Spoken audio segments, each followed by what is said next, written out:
Big பேஷ் league 2024-25 31வது போட்டி Melbourne ரெனெகேட்ஸ் Melbourne stars கடையில் நடக்க போது அதோட ஃபேண்டசி ப்ரிவியூ பார்க்க போகிறோம். ரெண்டு மெல்பர்ன் டீம்ஸும் இந்த சீசனில் பெஸ்ட்டாக பர்ஃபார்ம் பண்ணலை.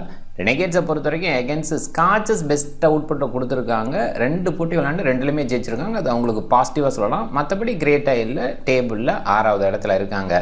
ஸ்டார்ஸை பொறுத்த வரைக்கும் இந்த சீசனோட ஆரம்பத்தில் 5 போட்டிகளில் தொடர் தோல்விகளை சந்திச்சதுக்கு அப்புறம் வெற்றி அப்படின்றது ரீசெண்ட் டேஸில் கொடுத்துட்ருக்காங்க. அந்த வகையில் அவங்களுக்கு பாசிட்டிவ் எனர்ஜி இருக்கும். இன்றைக்கி மெல்பர்னில் மார்வல் ஸ்டேடியத்தில் என்ன பண்ண போகிறாங்கன்னு பார்க்கணும். ரெனெகேட்ஸை பொறுத்த வரைக்கும் பேட்டிங் ஒரிஸ் இருக்குது. ஸ்டார்ஸை பொறுத்த வரைக்கும் பவுலிங்கில் கொஞ்சம் ஒரி இருக்குது. பேசலாம். MSC Cricket 11 அப்படின்னு சர்ச் பண்ணி டெலகிராமில் ஜாயின் பண்ணிக்கோங்க. குழப்பம் இருந்ததுன்னா டாப் கமெண்ட் லிங்க் இருக்குது, கிளிக் பண்ணி ஜாயின் பண்ணிக்கோங்க. ரியல் 11 ஸ்மால் லீக்கு பெஸ்ட்டாக இருக்குது. கேம்ஸ் இன்ட்ரெஸ்ட் இருக்கவங்களுக்கு நல்ல வாய்ப்பு. ப்ரெடிக்ஷன் பேஸில் நீங்கள் பெஸ்ட்டாக இருந்தீங்கன்னா கண்டிப்பாக இங்கே நிறைய ஃபேண்டசி ஃபார்மட்ஸ் இருக்குது. ஏர்னிங்ஸை ஏற்படுத்திக்கலாம். ரியல் 11 இன்ஸ்டால் பண்ணலைன்னா டாப் கமெண்ட் லிங்க் இருக்குது, கிளிக் பண்ணி இன்ஸ்டால் பண்ணி என்னோட ரெஃபரல் கோடை பயன்படுத்த மறக்காதீங்க. டாக்லாண்ட் ஸ்டேடியம் மெல்பர்னில் தான் இந்த போட்டி. கண்டிஷன் க்ளௌடியாக இருக்குது. க்ளௌடி அப்படிங்கிற வகையில் மழை பெஞ்சால் கூட பிரச்சனை இல்லை. ஏன்னா இங்கே ரூஃப் இருக்க கிரவுண்ட் அப்படின்றதுனால டெஃபினட்டாக பிரச்சனையே இல்லை. 3 மேட்ச் நடக்கும். ஜனவரி 12 1:45 PM நம்மளோட டைம், அவங்களோட டைம் 7:15 PM மேட்ச் ஸ்டார்ட் ஆகுது. 68 போட்டியில் 30 பேட் ஃபஸ்ட்டு, 38 சேசிங்கு. சேசிங் ப்ரிஃபரபுளாக பார்க்கலாம். இந்த சீசனில் 2 போட்டி விளாண்டு ரெண்டுமே சேஸ் பண்ணி ஜெயிச்சிருக்காங்க.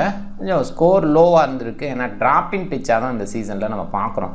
ஸோ அதே ட்ராப்பிங் பிச்சு கொஞ்சம் மோல்ட் பண்ணி அதை வைக்கிறாங்களா இல்லை வேறு ஒரு ட்ராப்பிங் பிச் இறக்குறாங்களா அந்த மாதிரி பார்க்கணும். ஸ்கோர் பேஸில் பெருசாக வரல அப்படிங்கிற மாதிரி தான் பார்க்குறேன். ஆனால் இதுக்கு முன்னாடி கொஞ்சம் ஸ்கோர்ஸ் வந்திருக்கு. 160 ஆவரேஜ் அங்கே கொடுத்துருக்காங்க போது இங்கேயே டெவலப் பண்ண ட்ராக்ஸ் எல்லாம் இருந்திருக்கு. அது கொஞ்சம் பெட்டராகவும் இருந்திருக்கு. பட் மோஸ்ட்லி வெளியிலேருந்து வர ட்ராக்ஸு மேனேஜபிளாக ஓகேவான ஸ்கோர் தான். பெஸ்ட் ஸ்கோர்லாம் கொடுக்கல அப்படிங்கிறதையும் பார்க்குறோம். ஆவரேஜாக பேட் ஃபஸ்ட் பண்ணும்போது விக்கெட் 6 விழுந்திருக்கு. சேஸ் பண்ணும்போது ஆவரேஜாக 6 விக்கெட் விழுந்திருக்கு. ரெனெகேட்ஸ் 222க்கு 4 அப்படிங்கிற ஹை ஸ்கோரை இங்கே பதிவு பண்ணியிருக்காங்க. பிரிஸ்பன் ஹீட் 80க்கு 10 அப்படின்னு லோ ஆகிருக்காங்க. 150க்கு பிலோவாக 20 டைம்ஸ் வந்திருக்கு. இன்றைக்குமே பிலோ வந்து ஆச்சரியப்படுறதுக்குள்ள ஒரு 160 ரேஞ்சு எதிர்பார்க்கணும். ஸ்டார்ஸ் வந்தால் தான் அந்த 160+ அப்படிங்கிறத எதிர்பார்க்கணும். அண்ட் ரெனெகேட்ஸை பொறுத்த வரைக்கும் பேட் ஃபஸ்ட் பண்ணால் இது லோவாக இருக்கிறதுக்கான வாய்ப்பு இருக்குது. இந்த சீசனில் லோவாக தான் பண்ணியிருக்காங்க அப்படின்றதுனால ரீசன்ட் ஸ்கோர்ஸை பாருங்கள். இந்த வருஷத்தில் 2 போட்டி, அதாவது இந்த சீசனில் 2 போட்டி 143க்கு 8, 142க்கு 9 ரெண்டுமே ஒரே ரேஞ்சு தான். ஸோ ஆனால் சேஸ் பண்ணி ஜெயிச்சிருக்காங்க. ஆனால் எளிதாகவும் ஜெயிக்கல. முதல் போட்டியில் 8 விக்கெட் வெட்டு தான் ஜெயிச்சிருக்காங்க. 2வது போட்டியில் க்ளோஸாக வந்து ஜெயிச்சாங்க அப்படின்றத பார்த்தோம். ஸோ ஓவராலாக பார்க்கும்போது ரெனெகேட்ஸுக்கு ஓரளவுக்கு ஃபேவர் இருக்குது. ஜென்ரலாக ரெனெகேட்ஸ் நல்ல சைட்லாம் சொல்ல முடியாது. பட் இந்த பர்டிகுலர் கிரவுண்டில் ஓரளவுக்கு வின்னிங்ஸை ஏற்படுத்தியிருக்காங்க அப்படின்றவங்கள ஹோம் அட்வான்டேஜ் எடுத்திருக்காங்கன்னு தான் சொல்லணும். ரெனெகேட்ஸு சில மாற்றங்கள் செஞ்சுருக்காங்க. குறிப்பாக ஜோஸ் ப்ரவுன் 1 செகண்ட் உள்ளே வந்துடுவார் அப்படிங்கிற எதிர்பார்ப்பு.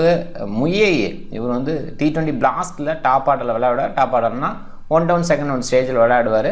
இவர் 11ல் வரதுக்கான வாய்ப்பு இருக்குதுன்னு பார்க்குறேன். ஹாரி டிக்சன், ஒலிவர் பீக்கு இவங்களே அனௌன்ஸ் பண்ணியிருக்காங்க. பாசிபிளாக அவங்க பெஞ்சில் இருப்பாங்க, ப்ராக்டிஸ் ஆவாங்க.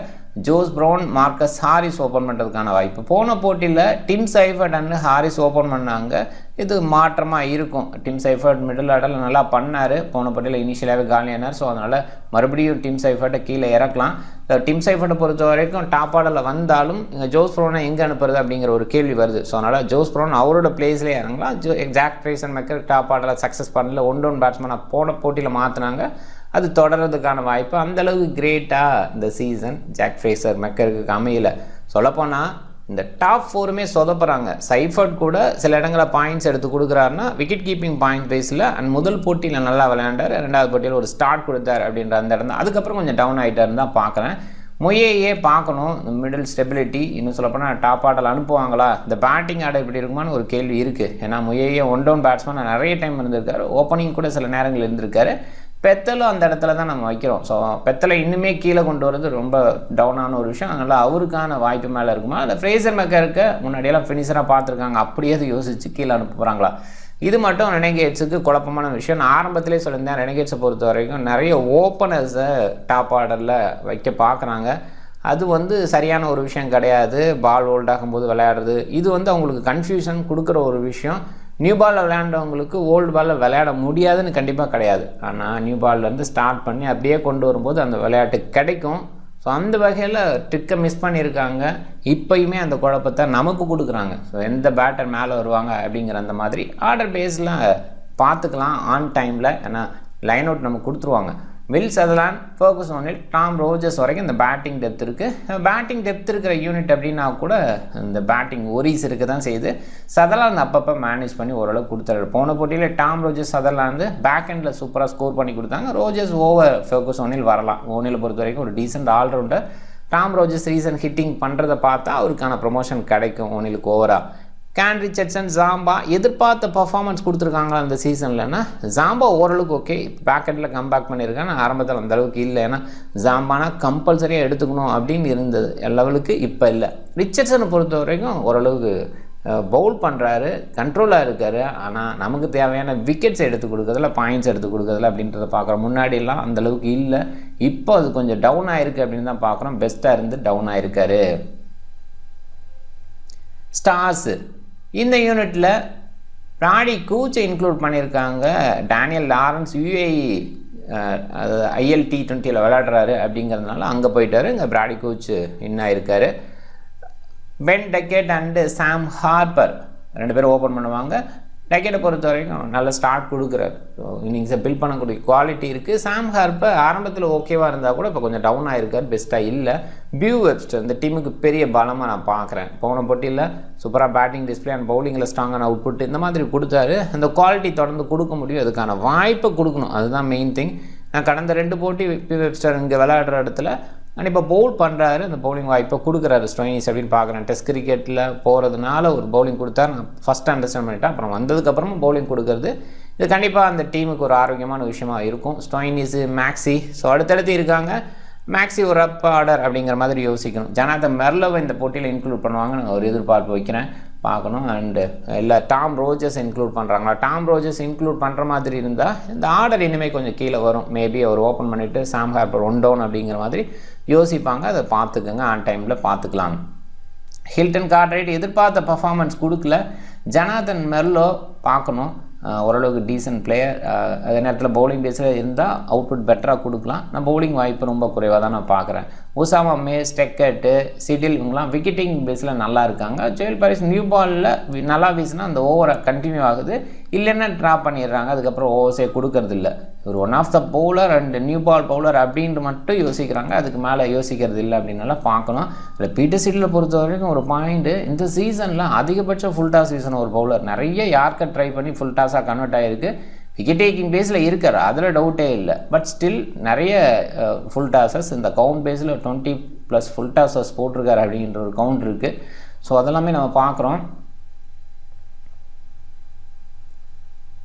இந்த டீமை பொறுத்த வரைக்கும் டாம் ரோஜர்ஸ் வரைக்கும் பேட்டிங் டெப்த் இருக்குது. இங்கேயுமே உசாமா மாரி ஈவன் மார்க் செக்கட்டி கூட ஹிட்டிங் பேஸில் பார்த்துருக்கோம். ஸோ ஜோயல் பாரிஸ் முன்னாடியெல்லாம் நல்லா பேட்டிங் டிஸ்பிளே பண்ணி பார்த்துருக்கோம். இப்போ அந்த அளவுக்கு இல்லை, பவுலிங்கில் தான் இருப்பார் அப்படின்றது இருக்குது. ஸோ அண்ட் குவாலிட்டி பேஸில் நம்ம கொஞ்சம் யோசிக்க வேண்டியது இருக்குது. இங்கே பியூ வெப்ஸ்டர் நல்லா பண்ணுறாரு. மார்க்கஸ் ஸ்டோயினிஸ் மேக்ஸிமம் ஒரு அளவுக்கு டபுள் டிஜிட் ரேஞ்சுக்கு வந்துடுறாரு. இப்போ ரீசெண்டாக கொஞ்சம் இன்னிங்ஸை பில்ட் பண்ணுறாரு அப்படிங்கிற ரேஞ்சுக்கு மாறி இருக்குது. பென் டக்கெட் நல்லா பண்ணுறாரு. ஸோ இங்கே ப்ராப்ளமே இந்த டாப் ஃபோர் டோட்டலாகவே டவுனாக இருக்காங்க.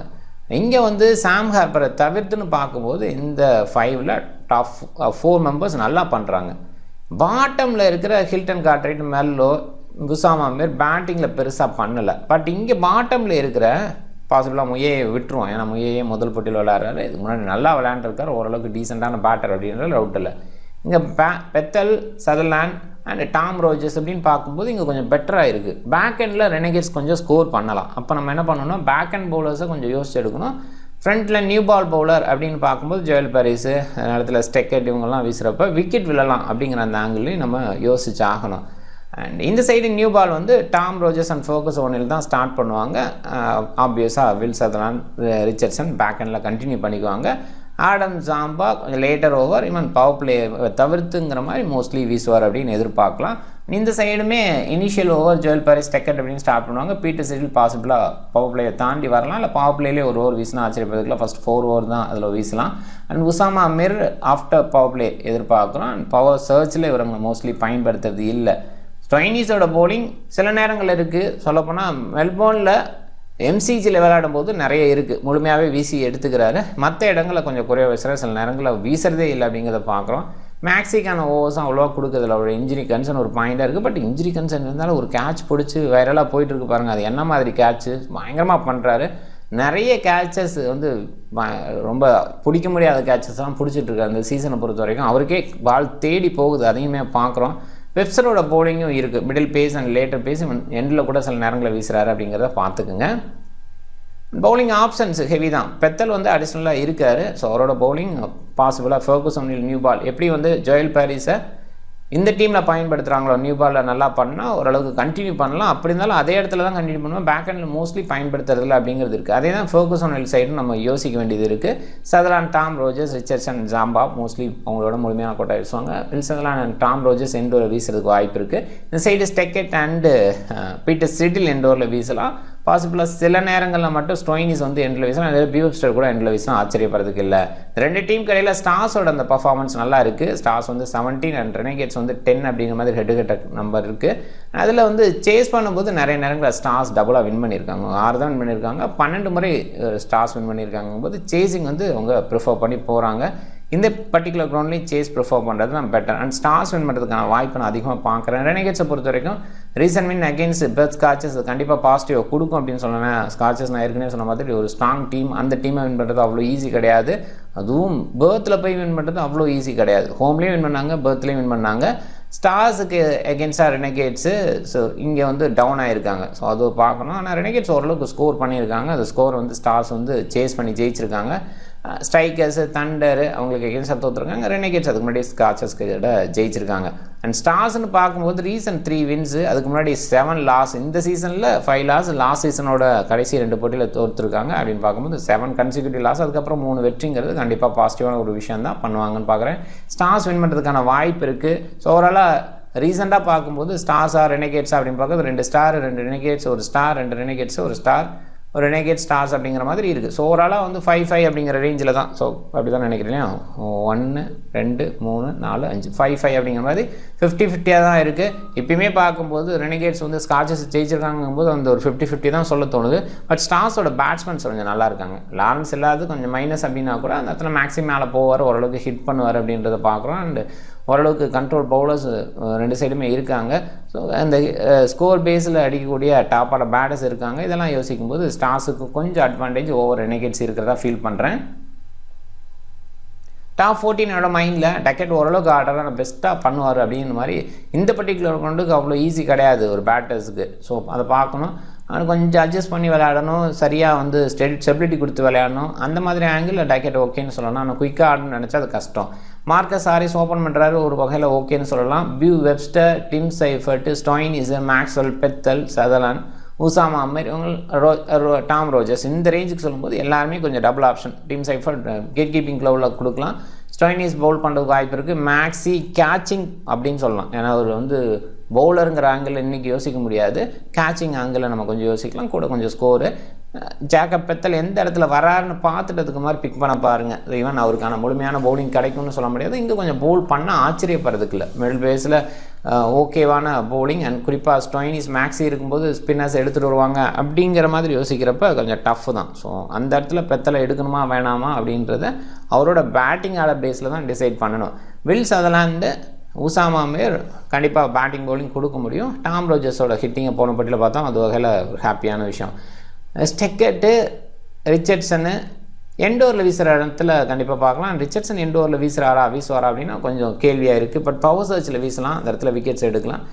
கேட்சிங் பொசிஷன் அப்படிங்கிறது அவர்கிட்ட இருக்கிற ஒரு விஷயம். Zampa, Peter Siddle wicket taking பவுலராக இருக்காங்க. பீட்டர் சிடில் நான் ஏற்கனவே சொன்ன மாதிரி ஃபுல் டாஸஸ் நிறைய வீசினா கூட ஸ்லோ பால் இந்த மாதிரி வெரைட்டி கொடுக்க முயற்சி பண்ணுறாரு. ஸோ அந்த வகையில் கண்டிப்பாக விக்கெட்ஸ் விடுது. ஜாம்பாவும் இந்த பர்டிகுலர் கொண்டில் டீசெண்டாக பண்ண முடியும். பட் ஒரு பாயிண்டில் அகெயின்ஸ்ட் ஸ்டார்ஸு மிடில் பேஸில் ஸ்பின்னர் ஹேண்டில் பண்ணுற மேக்ஸி இருக்கும்போது கொஞ்சம் டஃப்பான ஒரு விஷயம் தான் ஜாம்பா. பட் ஸ்டார்ஸுக்கு அகெயின்ஸ்டாக ஓவராலாக ஒரு 19 விக்கெட் எடுத்திருக்காரு. ஸோ அந்த ஒரு விஷயம் பார்த்திங்கன்னா ஓவராலாக இந்த பர்டிகுலர் டீம்லேருந்து ஸ்டார்ஸுக்கு அகெயின்ஸ்டாக அதிக விக்கெட் எடுத்துக்கிறாங்கன்னா ஜாம்பா தான்.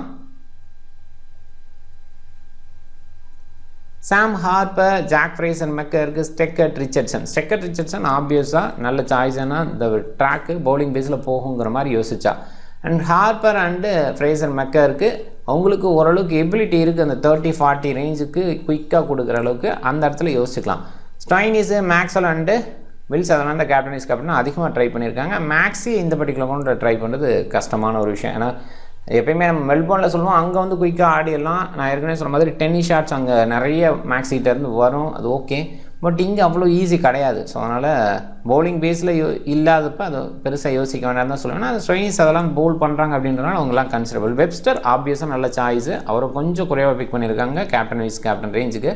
பெத்தலை யோசிக்கலாம், டாப் ஆர்டரில் வர மாதிரி இருந்தால் பவுலிங் பேஸ்லேயும் சின்னதாக கன்சிடரேஷன் அப்படின்னு. டாம் ரோஜர்ஸ் நல்லா பண்ணார் போன போட்டியில், அது கொஞ்சம் கான்ஃபிடென்ட்டாக இங்கே வரலாம். பவுலிங்கில் விக்கெட் எடுத்து பேட்டிங்கில் கொஞ்சம் ஸ்கோர் அப்படிங்கும்போது நமக்கு பாசிட்டிவ். அதே நேரத்தில் டாப் ஆர்டர் கொஞ்சம் கொலாப்ஸ் ஆகிறாங்க ரெனகேட் சைடு, அப்போ அவருக்கு பேட்டிங் கிடைக்கும்னு நம்பி அந்த வகையிலையுமே போகலாம். டீம் பாருங்கள், captain Webster, vice captain Sutherland, ரெண்டு பேருமே நல்லா பண்ணுறாங்க அப்படிங்கிற வகையில். அண்டு இன்டர்நேஷ்னல் போயிட்டு உள்ளே வரவங்களாம் நல்லா பர்ஃபார்மன்ஸ் கொடுக்குறாங்க. வெப்ஸ்டர் வந்து விதிவிலக்கெல்லாம் நல்லா பண்ணிகிட்ருக்காரு.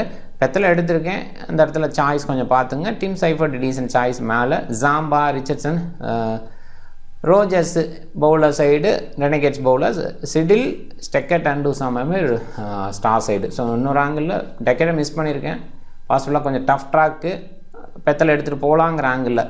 ஒரு இடத்துல டாப் ஆர்டர் பாட்டம் ஆர்டர் அப்படின்லாம் பெருசாக யோசிக்காதீங்க. குவாலிட்டி பேஸில் மட்டும் இந்த பர்டிகுலர் ரவுண்டில் ட்ரை பண்ணுங்கள். ஏன்னா 10 ஓவரில் 5வது பேட்ஸ்மேன்லாம் வரலாம் கூட. ஸோ அதெல்லாம் கொஞ்சம் மைண்ட் பண்ணிக்கோங்க. கிராண்ட் லீக் அடிக்கிறதுக்கு தான் இந்த விஷயம். பட் அதே ஸ்மால் லீக்னால் கொஞ்சம் சேஃபாகவும் ப்ளே பண்ணணும், அதுக்கு தகுந்த மாதிரி கொஞ்சம் யோசிங்க. நீங்கள் டிஃப்ரெண்ட் டீமை ட்ரை பண்ணுங்கள். இந்த வீடியோ பிடிச்சிருந்தா லைக் பண்ணுங்கள், உங்கள் ஃப்ரெண்ட்ஸுங்களுக்கு ஷேர் பண்ணுங்கள், சேனலை சப்ஸ்கிரைப் பண்ண மறக்காதீங்க. மிக்க நன்றி.